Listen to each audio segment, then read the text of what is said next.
Hi, Colonel. Hi Nikki, how are you? I'm so good. Nice to have you here. It's my first time in South Africa. I was just about to ask, have you been to South Africa before? No, I worked in Zimbabwe for a few months, decades ago, for a mining company. Amazing. But that was not, I never experienced Africa because it was in a compound. You got taken to your compound, you worked and lived there, and then you went home. But this is my first time in South Africa. But I suppose you had to fly in through Tambo Airport, right? I literally can't remember because this was in the late 80s. Oh, that's a long time ago. But I suppose you have to get a connecting flight from here in Johannesburg to get to Zimbabwe. Most probably That's was my the understanding. case. But either way, you're welcome. That's good. So far, so good. Everyone's been so nice here. It's amazing. Including more, I guess. Of course, of course. Yeah, Johannesburg is a friendly city. We love it here. The weather is also good, even though today looks a bit rainy, but I know it's way, way better compared to Europe. I have to admit, I'm thrilled that I so rarely get to go to conferences in the Southern Hemisphere. Right. And so I live in the Southern Hemisphere, so it's just nice to come pretty much on the parallel. So besides South Africa, have you been anywhere else on the continent in Africa? Nowhere besides the Zimbabwe. Oh, you're work missing for out. years. I can tell you that. Our driver, we went to a game park on Saturday, and our driver was saying, you can take, is it the N1? He said, you can literally take that the entire length of Africa. So Right. I'm putting that on my bucket list to next drive time. all of Africa. Next time. So we are here at the South African user organization for Oracle, right? So what actually brought you here? I know you work with Oracle, and of course that from face value I may think, okay, that's why you're here, because you work from Oracle. But maybe you have other reasons for being here. So why are you here? I'm a huge fan of user groups. So I've worked for Oracle for the last 10 years, but I've worked with Oracle technology for, I'd rather not say, but it's coming up maybe 30 plus years. Right. And so before that, I was a Oracle customer, not an Oracle employee. Oh. And so I was very active in the Australian Oracle user group. And in the late 90s, I moved to the UK I was there for 5 years. And so I was very active in the UK Oracle user group. And so I've been a huge fan of user groups always. And I almost, one of the downsides of working for Oracle is you lose a bit of that contact. But luckily my job lets me visit user groups and speak. And so I find user groups are so important because they really build that sort of community spirit. Right. And so any chance I can get where my manager will approve the money to travel, I will travel to a user group event. Absolutely. It's also part of building community, I suppose, and having that one-on-one human interaction, especially if we are going to humanize artificial intelligence. I think that communities like this or user groups are the way to go. I agree. Instead of everything being just too technical, right? And you spoke today on data, and it was a brilliant conversation. And I'm just curious as to what message do you have, maybe particularly either for South Africa as a country or Africa as a continent, on how important data is? I think for generations, computer data has meant, it's the data we store to drive our company's finances. And don't get me wrong, that's an important element. But I think now that we capture so much more data about everything, Right. you know, everyone's got a mini computer in their pocket, and they're capturing their world, their life as it flows on. Right. And whether they want to or not, all that data is being captured. And probably the wrong term is, I think it's just there to be exploited, but exploited in a good way as opposed to exploited maliciously. And so for me, I think those kind of, the AI revolution that's coming along, I think opens up opportunities that we literally thought impossible only a decade ago. And I know that when you talk about AI, people often think, oh great, I can draw funny memes, or I can take my home pictures and bring them to life. And we have a lot of comical uses for AI. But I believe as an industry, we will have loftier goals. I would love to see AI making incredible advances in medicine, incredible advances in protecting the environment. And we went to a game park on Saturday, maybe advances in protecting threatened animal species. Right. Because they're the kind of the use cases that for decades we've thought we don't have the data, we don't have the tools to use to improve our world, then maybe now we do. That's changing. Amazing. There is the common narrative, or should I say, slang around data being the new oil. That's right. Yes, if you can expand on that, for those who don't know anything beyond that line, how important really is data being referred to as the new oil? The cold hard truth is a lot of the world is dominated by capitalism and dominated by money, and oil used to be the currency. If you were a power player in oil, you held a lot of world power. And then people used to say, well, technology has taken that over. But it wasn't really the technology, it was the data that fed that technology. And you can see when you look at the amount of investment that's spent on cloud data centers, on social media platforms, etc. The value of data is obviously incredible. In fact, one of the things that I'm often wary of is every time you go to a store nowadays, they say, we won't give you a receipt. If you give us your email address, we'll email you the receipt. And it's funny, being someone who works with data, I'm also a little bit cynical. I go, I know why you want my email address. Exactly. It's got nothing to do with saving the planet in terms of paper. Exactly. It's about getting my details. So the fact that we see all commercial ventures looking to get people's data, the ethics of that we could debate, but you can obviously see the value of the data. Right. I mean, I thought I was the only one who is turning down everything that has to do with me handing my phone number or my email before I could get my receipt from a store. I guess it's a global trend, because that's really what's happening now here in South Africa. They don't want to print out your receipt, and they don't make it seem like it's any... You wouldn't think that there is an agenda to this, unless maybe you are really paying attention to how the world is changing. Some people just think it's convenience. True. But it's beyond convenience, clearly. And speaking of data, for the right decisions to be made, whether as a country or as individual organizations, we need to have the right data. And some of the data, not even some, I guess it's all data, it carries some elements that are not so good about humanity. How do we make sure that we don't pass these, we could call them biases or other names, we don't pass them on to the AI? That is a challenge.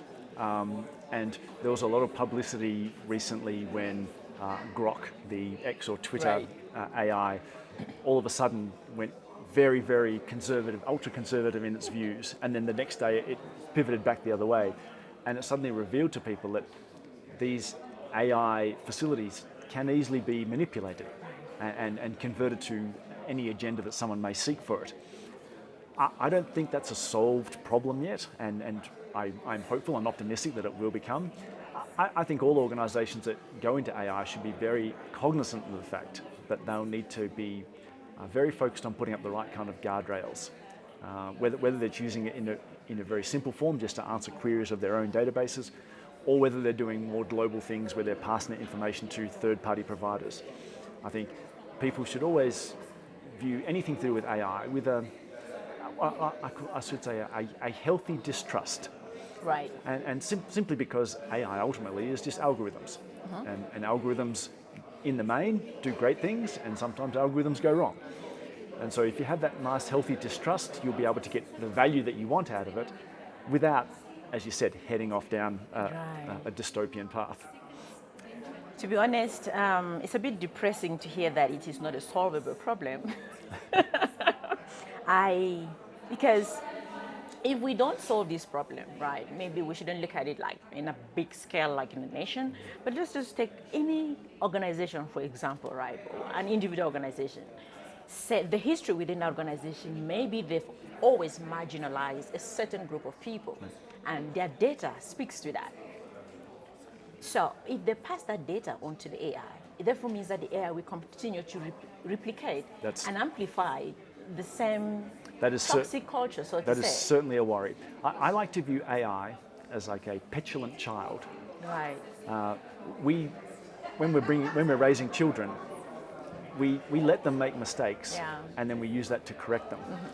And I think our dealing with AI will be similar in terms of we will as humans, we are fallible, and so we will feed AI engines the wrong data, and therefore it'll make the wrong decisions. The challenge for us as humans is being able to recognise that and then take corrective action, like we would with a child. Right. Because if you just let a child run wild, luckily my two boys seem to have come out okay. But, well done on that. That's sorry, I'm not sure I had anything to do with that, but yeah, they seem to have come out okay. But yeah, I think I like to think of it as a childish thing that we need to be very cognizant. We need to provide it the right kind of love, but we also need to be very disciplined and correct it, because otherwise, the risks are high. When you're linking it to a child, my brain is going like, what kind of a child has so much power? Like, that's all I'm thinking about. Like, this thing is supposed to be a child, but on one hand, this thing has tremendous power to change the world. That's true. And is the idea of control around AI something you think is possible? I do. I know there's a lot of doomsday scenarios that people often talk about. They say human race will be gone in 10 years, and and everyone loves dragging out the Terminator movies and all those kind of things. I like to take a more optimistic view than that. I do believe there are threats there that we need to be very cognizant of the fact that this is probably a whole field of technology and just human knowledge advancement that we're playing catch up on. And like all new things, mistakes will happen. But I'm optimistic in the sense that we will see the value propositions more so than the malicious propositions. Maybe I'm a glass half full kind of person. And if it all goes wrong, then feel free to call me out and say you were wrong. we're all doomed. But I'm hoping we are. I love your optimism around it. I would also consider myself an optimist when it comes to artificial intelligence, right? But on the other hand, I'm also not blind to the dangers of AI and what it's capable of, or what could go wrong. My next book will be out in 2026, and I'm looking at the two extreme scenarios of AI that could probably happen, which you clearly mentioned around the Terminator model. So I have used that in the book, and I talk about the Terminator model, which is where most people today, when they think about AI, that is what they are thinking about, only on the existential risk, the dangers, and all the things that can go wrong, right? So I don't also want to minimize the fact that possibility can happen. And it's good that we are mindful of that, because that'll help us steer clear of it. Exactly. If we just go, it'll never happen. Yes. If we're dismissive of it, then Yes. we're running a bigger risk. Absolutely. So when I mentioned the book, I was going to say that is why I took the road to, okay, let me explore what the existential risk can probably be. What exactly would it look like if it happens? If the Terminator model or Skynet, happens. But then I'm also looking at the Iron Man model, you could put it like that, where Tony Stark in the Iron Man movie puts on the suit, which helps him to do things much faster, much easier, can even help him to fly, right? But the suit doesn't replace him.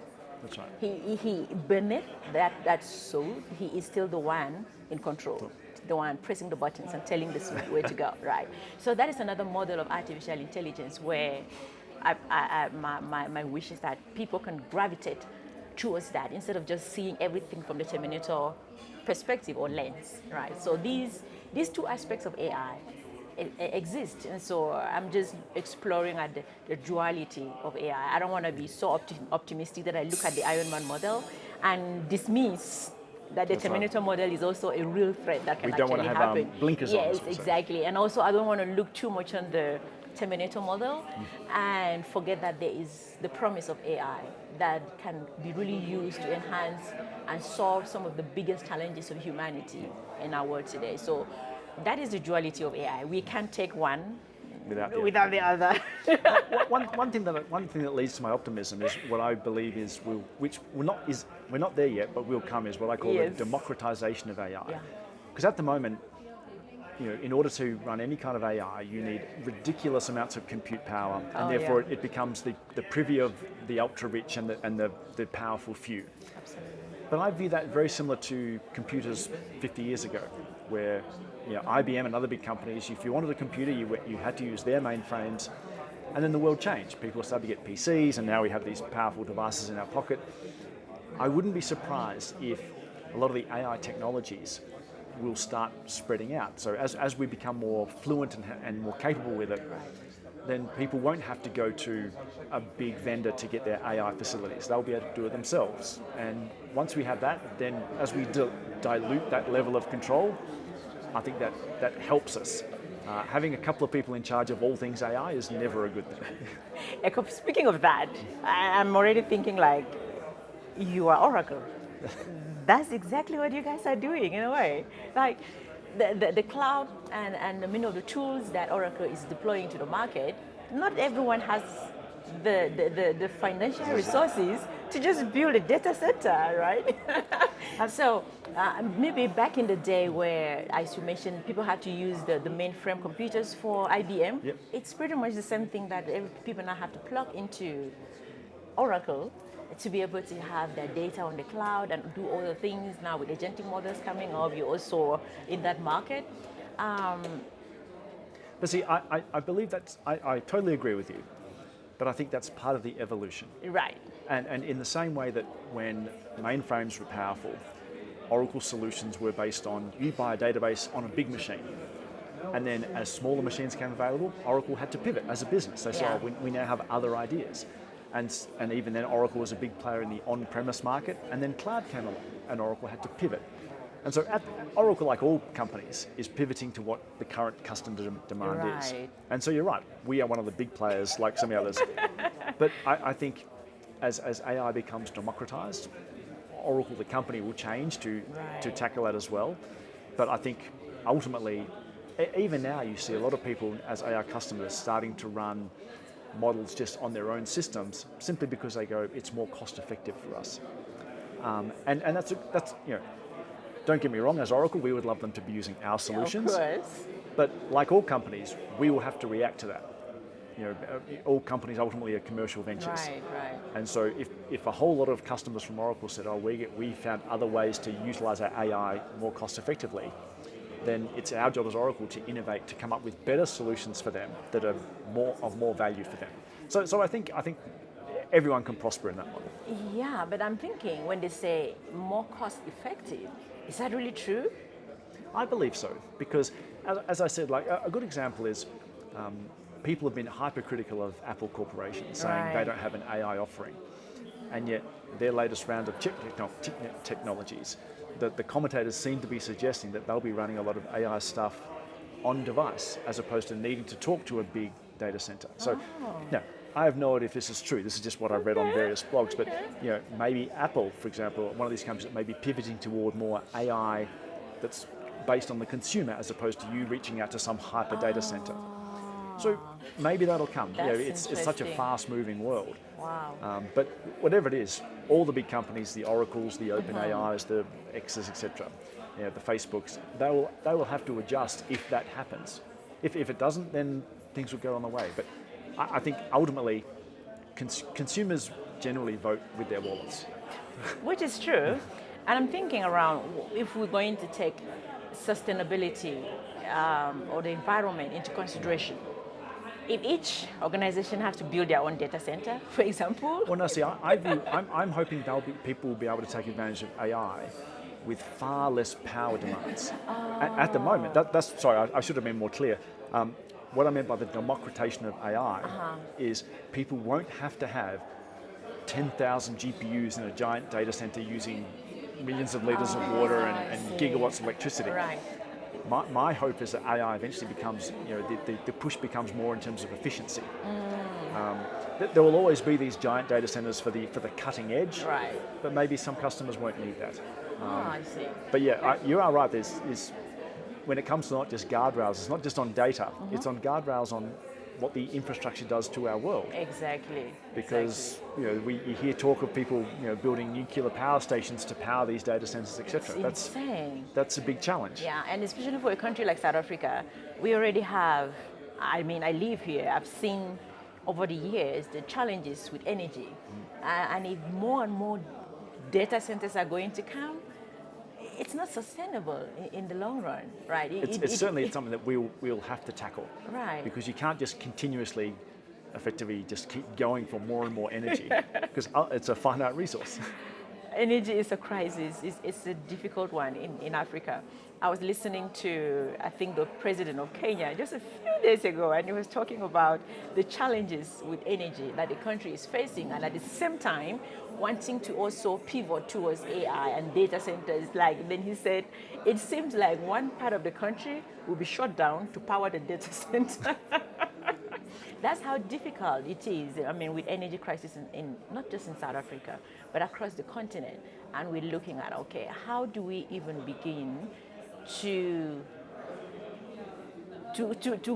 prepare for this race with AI when we have these massive challenges happening, right? So if there is a possibility, like you're saying, where it can be democratized so much that we don't need these giants. That's right. Data centers, then Africa is actually a good news for us. And I'm sure there'll be other solutions. One example in Australia recently is we have, funny enough, a problem in the opposite side of things, where so many people have embraced solar as an energy source that it's creating problems in the electricity grid because we have too much solar. So now they're looking at powering things like large-scale data centers, etc. They're powering them at certain times of the day, such that they utilize more solar. So in that way, the energy demands of these big data centers is met with a natural resource. To the extent that even recently, next year in Australia, even just normal consumers will be given free electricity for 3 hours each day during the day.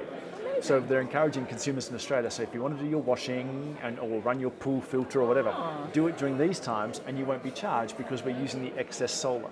So don't get me wrong, the threat of the enormous energy demands of data centers is real, but I think that also helps us innovate. It helps us innovate to ways of hopefully protecting our planet. Exactly. Every problem is an opportunity to innovate and do better, I suppose. Wow, this has been such an insightful conversation as well, even for me, understanding that there is a way that this can be done without so much energy being consumed. I certainly hope so. It's really good news for, I mean, let's see what happens in the next coming years, right? The innovations are happening like this at the snap of a finger. So is there something else you think you can add to our conversation that I haven't asked you, that you feel like is necessary for the audience? The only thing I would encourage is, and once again this is a personal bias, is there's literally hundreds of thousands, possibly millions of people who are using Oracle technology in some way out there. Yet we don't see those numbers in user groups around the world. And a lot of people feel that their own company is just an island of knowledge. And I would encourage anyone who's listening, I'm looking down the camera for this one, is get involved in your local user group. Right. Communities make so much, there's an old saying I used to use, which is, none of us is as much as all of us. And so anyone that's listening to this, get involved in your local user group, become part of a better community, and that way we all prosper. Absolutely. Becoming part of a community group is the way to go, because it is by interacting with other humans that we can get to know what challenges this industry is facing, what challenges this industry is facing, or even the innovations happening in this industry that you could replicate in your own industry, right? So the user group is definitely the way to go. And like I said at the beginning of this, the user groups, the communities is the one way we can humanize this revolution. Exactly. So thank you so much, Connor, for being here, and thank you for speaking to me. Thank you. All right.